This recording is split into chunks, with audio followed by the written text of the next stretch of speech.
Assalamualaikum warahmatullahi wabarakatuh.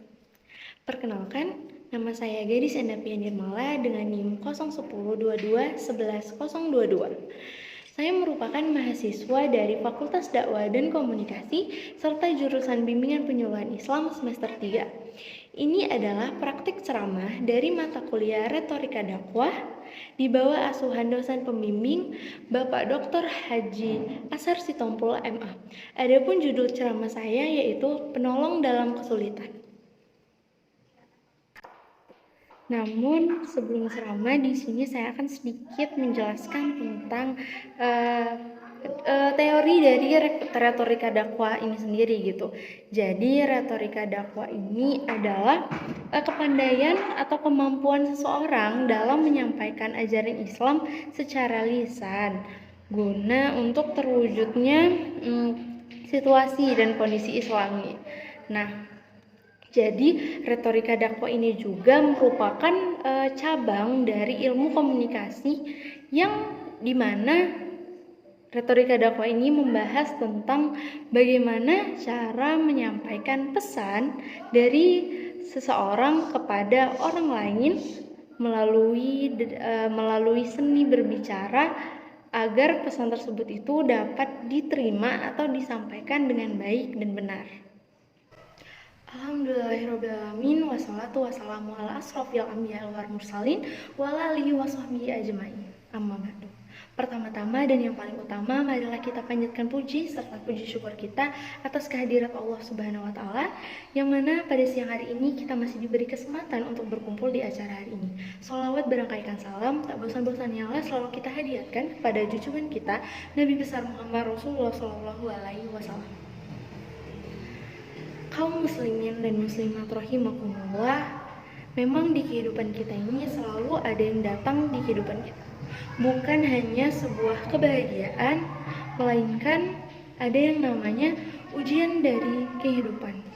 Nah, namun mau semenolak apapun kita, mau mengeluh seperti apapun kita, ketika ujian datang ke kehidupan kita, maka dia akan datang. Nah, bagaimana supaya kita menjadikan ujian tersebut berkah, menjadikan ujian tersebut anugerah? Salah satunya itu dengan cara sholat. Nah, selain daripada sholat, alangkah baiknya kita juga bersabar. Walaupun memang bersabar itu merupakan suatu hal yang susah dilakukan, namun insya Allah dengan kita melakukannya dengan ikhlas, sabar, dan sholat, insya Allah ujian tersebut akan berbuah menjadi keberkahan di kehidupan kita. Kaum muslimin dan muslimah rahimakumullah, sesungguhnya sabar ini sudah banyak sekali disinggung dalam Al-Quran. Walaupun terkadang kita tuh susah ya untuk sabar ya, namun ya pelan-pelan kita melatih diri kita untuk menjadi seorang yang sabar. Walaupun kadang sabar itu nggak segampang yang orang bilang gitu, sabar ya gitu. Enggak, sebenarnya sabar itu susah gitu. Tapi alangkah baiknya jika kita mendapat masalah itu kita sabar dan dibarengi dengan sholat. Karena dalam surah Al-Baqarah ayat 153 berbunyi, A'udzubillahi minasyaitonirrajim, Bismillahirrahmanirrahim. Ya ayyuhallazina amanus bisobri wa sholat wa innallaha ma'as-sabirin, yang artinya wahai orang-orang beriman, jadikanlah sabar dan sholat sebagai penolongmu. Sesungguhnya Allah bersama orang-orang yang sabar. Nah, di ayat tersebut sudah dijelaskan bahwa sesungguhnya Allah bersama orang-orang yang sabar gitu. Nah, jadi ketika kita mendapatkan masalah, itu alangkah baiknya kita tuh bersolat. Nah, dengan kita sholat, kita memohon kepada Allah, kita memohon petunjuk bagaimana kita bisa menyelesaikan masalah ini dengan baik gitu kan. Bukan ketika kita mendapat masalah, kita malah mabuk-mabukan, kita malah judi-judian. Itu bukan untuk menyelesaikan masalah, itu malah untuk menambah masalah kita gitu. Karena sesungguhnya masalah itu kan datangnya dari Allah Subhanahu wa taala. Nah, jadi alangkah baiknya jika kita memohon kepada Allah, kita kembali kepada Allah, insya Allah Allah akan menunjukkan cara untuk menyelesaikan masalah gitu. Kaum muslimin dan muslimah rahimakumullah. Nah, jadi sabar itu bukan sesuatu yang mudah gitu kan. Bahkan sholat itu bukan hanya sekedar sholat udah gitu. Nah, sholat itu ada tata caranya yang bagus, yang baik gitu. Karena sholat itu bisa dilakukan dengan khusyuk gitu, harus dilakukan dengan khusyuk gitu. Salah satunya disebutkan dalam surah Al-Baqarah ayat 45 yang berbunyi, A'udzubillahi minasyaitonirrajim, Bismillahirrahmanirrahim. Wasta'inu bis-sabri was-shalah wa innaha lakabiratun illa 'alal khashiyin. Nah, yang berarti mohonlah pertolongan kepada Allah Subhanahu wa taala dengan sabar dan sholat. Sesungguhnya sholat itu sulit dilakukan kecuali orang-orang yang khusyuk. Nah, jadi ketika kita sholat itu bukan hanya kita sholat udah gitu. Nah, ketika kita sholat kita lakukanlah dengan khusyuk gitu.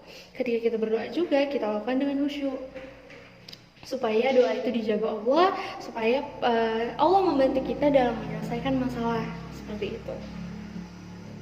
Kaum muslimin dan muslimah rahimakumullah. Nah, jadi pada intinya ketika kita mendapatkan masalah, ketika masalah datang nih ke kehidupan kita nih, bukan kita itu malah kayak yang meratapi, kita malah nyesel, kita malah foya-foya, kita malah stres, kita terakhirnya minum narkoba. Aduh, bukan seperti itu ya teman-teman. Nah, jadi ketika kita mendapatkan masalah, kita sholat, kita berdoa, kita bersujud kepada Allah, kita kembali ke Allah dan kita sabar. Karena sesungguhnya masalah itu datang ke kehidupan kita itu karena Allah gitu. Dan sesungguhnya Allah itu memberi ujian kehidupan, memberikan ujian kehidupan itu tidak dibatas kemampuan kita gitu. Nah, insya Allah kita bisa menjalani semua masalah atau semua ujian kehidupan yang diberikan oleh Allah Subhanahu wa taala. Nah, dengan salah satunya yaitu dengan bersabar, dengan sholat. Nah, insya Allah dengan bersabar dan sholat itu akan berbuah menjadi anugerah dan berkah di dunia maupun di akhirat.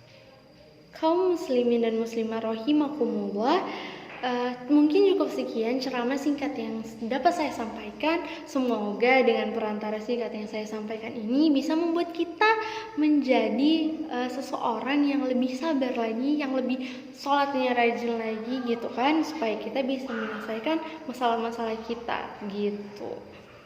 Mungkin cukup sekian saya akhiri. Wabillahi taufiq wal hidayah. Wassalamualaikum warahmatullahi wabarakatuh.